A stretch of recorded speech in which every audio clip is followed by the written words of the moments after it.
Hello friends, welcome to our channel. इस video में हम रिव्यू करेंगे आज हुई मंडे नाइट रॉ को लेके। रॉ को किक ऑफ करती है रिया रिप्ली।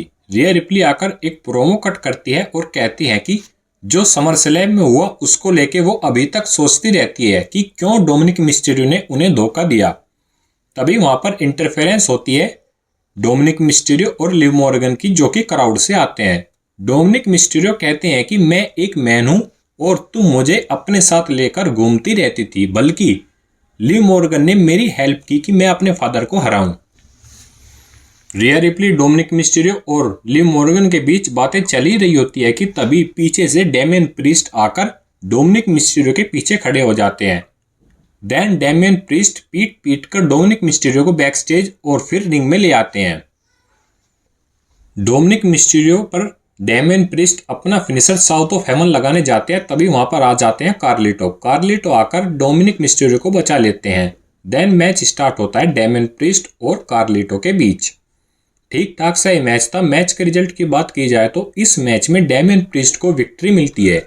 मैच के बाद एक बार फिर से जजमेंट डे आकर डेमियन प्रीस्ट पर हमला करती है, लेकिन इस बार भी फिर से अपर हैंड मिलता है डेमियन प्रीस्ट और रिया रिप्ली को।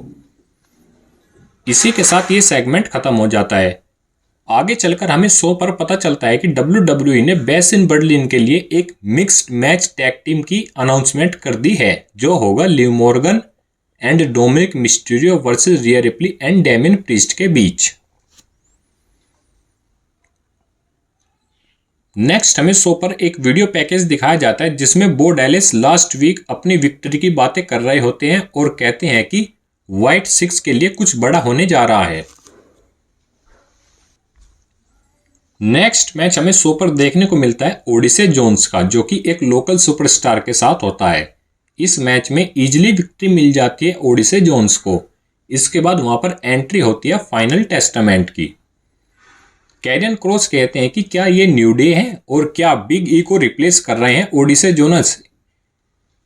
इस पर जेवियर वुड्स कहते हैं कि कैरियन क्रॉस, क्या तुम थकते नहीं हो कि तुम हर वीक आकर न्यू डे में दरार डालते रहते हो और नेक्स्ट वीक के मंडे नाइट रॉ के लिए तुम में से कोई दो। इतना ही बोलते हैं कि वो तभी वहां पर कोफी किंगस्टन बोल पड़ते हैं। कोफी किंगस्टन कहते हैं कि मेरे पास एक बेटर ऑप्शन है।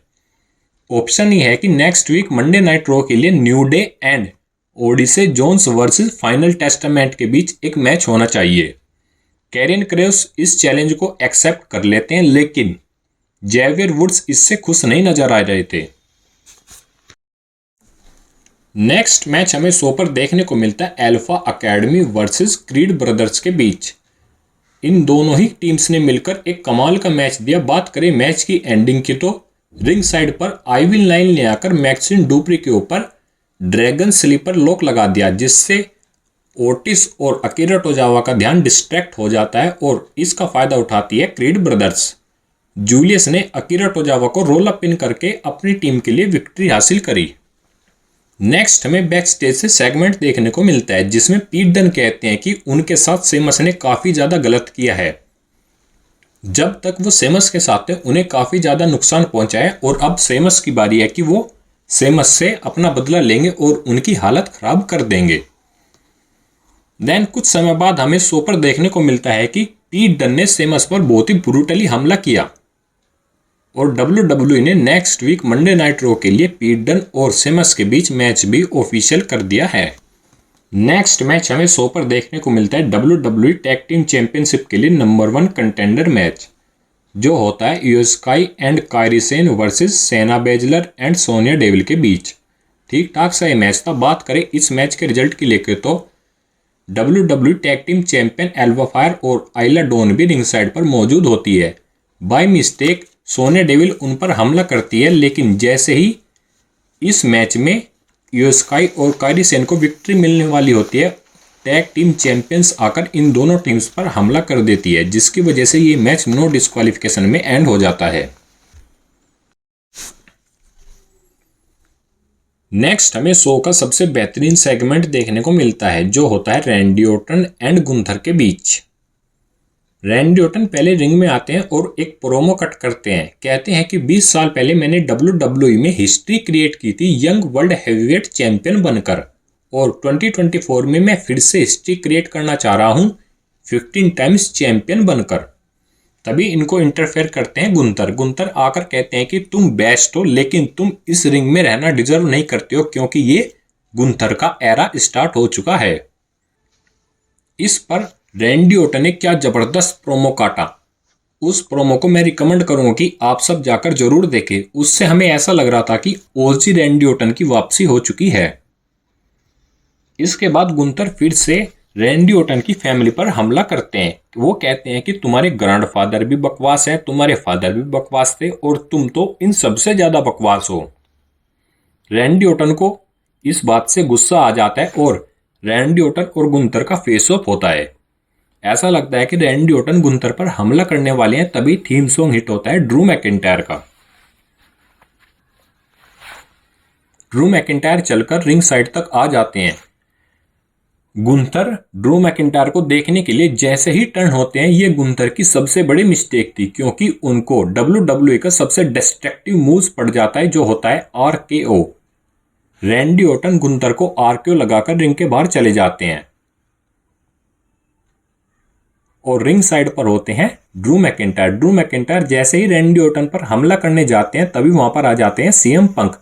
CM पंक और ड्रू मैकिंटायर के बीच ब्रोल होती है। इस ब्रोल में अपर हैंड मिलता है CM पंक को, क्योंकि CM पंक ने बेल्ट से पीट कर ड्रू मैकिंटायर को वहां से भगा दिया। और इसी के साथ ये सेगमेंट खत्म होता है। WWE ने बेहतरीन दिमाग लगाया, एक सेगमेंट के अंदर ही 2 सेगमेंट हमें दिखा दिए। और मैं प्रोमो तो आप सभी को रिकमेंड करूंगा कि रैंडी ऑर्टन का प्रोमो आप सब जरूर जाकर देखें। नेक्स्ट मैच हमें शो पर देखने को मिलता है मिज वर्सेस ब्रॉन्सन रीड का। इस मैच में कुछ खास नहीं है बताने के लिए, लेकिन मैच के बाद असली एंटरटेनमेंट होता है। मैच में विक्ट्री मिलती है ब्रॉन्सन रीड को। ब्रॉन्सन रीड मैच जीतने के बाद फिर भी मिज पर टी सुनामी लगाने जाते हैं, लेकिन इनको बचाने के लिए आते हैं R-Truth। और ये R-Truth की आज की सबसे बड़ी गलती थी, क्योंकि मिज को तो वो सेव कर लेते हैं, लेकिन वो अपने आप को सेव नहीं कर पाते। इसके बाद हमें ब्रॉन्सन रीड का कहर देखने को मिलता है। ब्रॉन्सन रीड ने लगातार 6 बार अपना फिनिशर टी सुनामी लगाया R-Truth के ऊपर। R-Truth को सेव करने के लिए वहां पर रेफरी और एडम पियर्स भी आते हैं। एडम पियर्स शो पर यह भी अनाउंस कर देते हैं कि वो आज ही ब्रॉन्सन रीड को सस्पेंड कर रहे हैं। ब्रॉन्सन रीड की ऐसी तबाही देखकर तो लगता है कि उन्हें कोई रोकने वाला नहीं है। ये तो खैर आगे समय ही बताएगा कि क्या WWE ब्रॉन्सन रीड के साथ करती है क्या नहीं। नेक्स्ट हमें शो पर मेन इवेंट देखने को मिलता है Intercontinental Championship match 2 out of 3 match. Sami Zayn और ब्रॉन ब्रेकर ने मिलकर एक कमाल का मैच दिया। मैच में फर्स्ट पिन मिलता है सैमी ज़ेन को। सैमी ज़ेन हलवा किक लगाकर इस मैच में फर्स्ट पिन लेते हैं।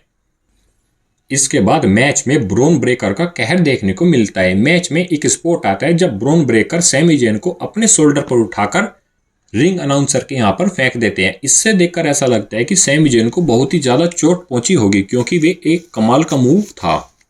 मैच में एक स्पॉट हो रहा था जब ब्रॉन ब्रेकर रिंग एप्रन पर खड़े होकर सीधा डाइव लगा देते हैं अनाउंसर टेबल पर। वो भी एक कूल मूव था। बात करें इस मैच के रिजल्ट की, तो इस मैच में ब्रॉन ब्रेकर को विक्ट्री मिलती है। मैच की एंडिंग कुछ इस तरीके से होती है कि सैमी ज़ेन टॉप रोप पर होते हैं और वो ब्रॉन ब्रेकर पर छलांग लगाने वाले होते हैं। तभी ब्रॉन ब्रेकर हवा में ही उनको स्पेयर दे देते हैं और इसी स्पेयर के साथ वो इस मैच में विक्ट्री हासिल कर लेते हैं। इसी के साथ आज की Monday Night Raw off air चली जाती है। आप सब कमेंट करके बताना आपको मंडे नाइट रो कैसी लगी। बाकी इस वीडियो में इतना ही, मिलते हैं नेक्स्ट वीडियो में।